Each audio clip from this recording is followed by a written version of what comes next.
So you're applying and applying and applying and applying and applying and applying and applying and applying, and nothing's happening. No callbacks, no interviews, complete ghosting. We've all been there. You've got to face it. Your resume probably sucks. And if that's the reason, then you're in a good place because it's not that you're not getting sifted for jobs due to a lack of qualifications. It's not because you're not impressive and you don't have an impressive work background. Instead, your resume is probably featuring some paragon of virtue of yourself, whereas what you actually need is a resume that mirrors you, and not just the professional you, but the you as the ideal version of the job description, not you as a person. Whatever you are submitting isn't showing off the job's description version of you, your corporate you. So all of those hours, maybe even days of crafting resumes or CVs, it was all in vain and it isn't even being seen. So let's fix this. Let's get you seen so that you can begin to be heard in the interview space. My name is Natasha, and I entered into the United Nations system in 2012 to perform communication functions on humanitarian and human rights issues. Since 2022, I've written books, courses, and content on how you too can apply for high-profile jobs and ace the toughest, most intimidating interviews at the national and international levels. I'm here to help you rise on your career ladder through my brand, Amadio. So if you like what you see, subscribe and share to help this channel grow. Now, let's get into it. First, your resume is not tailored enough to the job description. Let me make this more clear. I believe it is not landing any hits for one of two reasons. It's either a diluted development of who you are in the workforce, or it was sent with poor timing. The latter we'll get into in a bit. As I always say, at no point in time in the job hunt should you ever practice humility, and equally as important, if not more, do not be cocky. Instead, you need to state the facts of what you can do based on the job description. Whatever verbs appear the most in the job description, you need to have bullet points stating how and by which means you use to execute those verbs. The most frequently used nouns in the job description, you also need to feature those very same nouns in your resume and qualify those nouns with achievements. Your resume is not a book about you, nor is it a chapter about you, nor is it even a page about you. It is a strategically crafted, redacted, and projected image of what you look like in a company suit, dyed, cut, and stitched by their job description. Think of it this way. Think of yourself as an uncut diamond, and think of your competitors as uncut diamonds too. But no matter how desirable diamonds are, the one who took the time to cleave, saw, shape, and polish to specifications becomes a gem, the most important part of that stone. No other part of that rock, even though it was technically part of that rock, is important. The buyer only wants that cut, and the one they asked for, the cut. That's what you need to become on paper, cut, shaped, and sized directly to the job's description. No other details need to be included. So use a tool like Duplicate Word Finder, or you can just Google it, and paste that job post into its free online software. Watch which verbs and nouns pop up the most. Then go back to your resume and ask yourself, are those same keywords showing up in my resume or CV? Are they appearing as often, as frequent as they do in the job post? If not, that's your problem. Your resume needs to mirror the language of the job posting. You've got one shot to make it count. So make those keywords jump off the page through frequent use. Spread them throughout your resume. Now, the other part of this, timing. I believe this is probably the number one reason why most resumes go unseen. You're simply applying too late. If the job's been up for a week, don't even bother.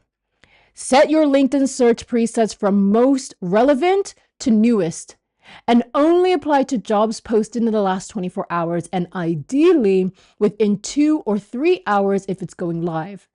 If 30 plus people have already applied to it, you're in a queue that will not move. You have to accept this. I know it's difficult, and for the newbies out there, it seems unlikely, especially when you come across a job post that looks so ideal and well suited to you. You just have to apply. Rookie mistake. Unless you've got a rare angle or an inside connection into that job, skip it. You'll never be seen. But of course, you may not believe me, so I do understand if you choose to go for it anyways. Go with it for your gut. If it's been over 72 hours since going live and you've got that rare connection, try it out. The only piece of advice that I would say is that if you choose to try and apply for the job and it's been past 72 hours, then be sure you have an inside connection to the company first, or find the hiring manager and write a personalized message to them to flag that you've just applied. Don't play this game fair. Do it. Just prepare. Some hiring managers may not take kindly to it, so if they say not to contact them in the job description, don't screw yourself over by doing so. But if there is no warning, then it's a hit or miss. Hit or miss chance with the approach. I've done this several times with good results, but in the end, I don't believe I had any job offers. At least I don't think so. So how to do this approach? You politely introduce yourself. You give them a reason to pull your resume out of that swamp.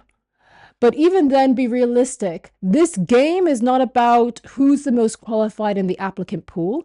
It's about who looks the most desirable in the first 5 to 10 seconds amongst the first 5 to 10 resumes that land on their desk, the hiring manager's desk. Timing in this regard matters more than talent. And then the last thing that is holding your resume back might just be the resume itself. Watch this video.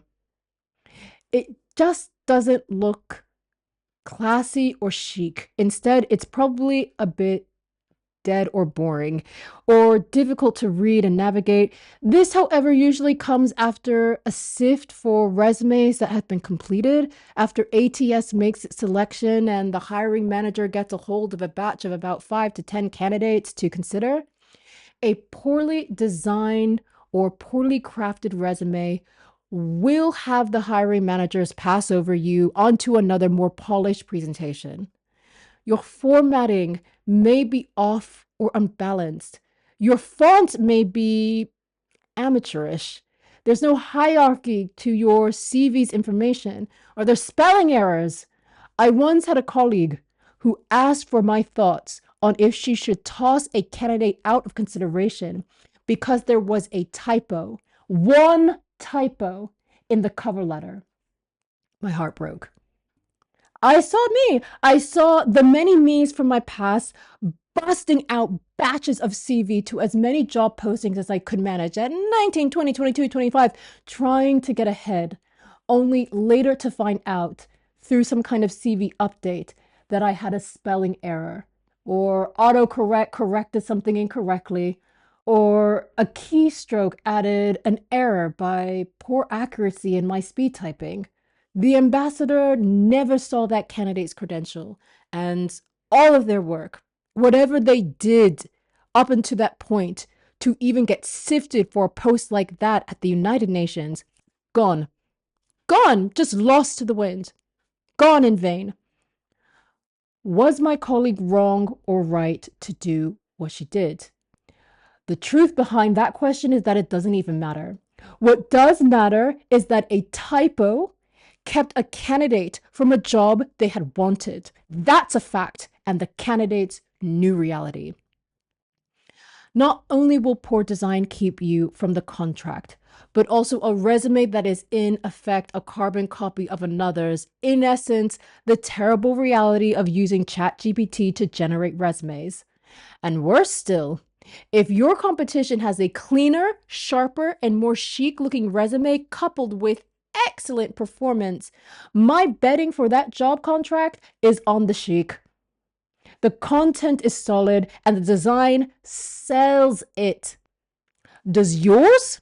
Does yours read like a budget sheet, especially when you're using one of those dated formats without a clever layout design behind it?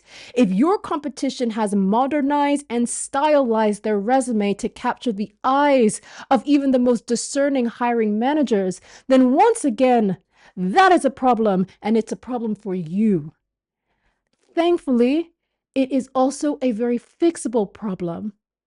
Hire a resume designer or pay some poor, broke, starving artist to help you organize the content on your resume in an eye catching and flattering way. Make a powerful first impression. Present your professional you to the highest caliber without even having been assessed in person in that job interview room. This is not about turning yourself into someone you're not. It's about understanding the strategies of what works and what doesn't work, and not wasting another hour sending out applications that won't even get opened or seen. Don't burn yourself out with tired, old, outdated, half hearted, useless, unproven, certifiably feeble attempts to rise on that career ladder with a poor presentation. Take it from someone who has been there and done that time and time again. Don't waste your time. Go out and have life instead. Learn more tricks of the trade for your career development and progression by subscribing to Amadeo's YouTube channel. You can get expert support on your resume, cover letters, and interview strategies. On the official website, you can view Amadeo's past clients' resumes, download free templates, and access the blog on the latest tips and trends for job hunting in today's world. Learn more about rising in your career, acing your interviews, and speaking confidently and professionally without hesitation. All the details are in the description box. And don't forget to like, comment, and subscribe to help this channel grow more. And I'll see you next time with new, unique tips and informative content on getting well-paid jobs and rising on your career ladder.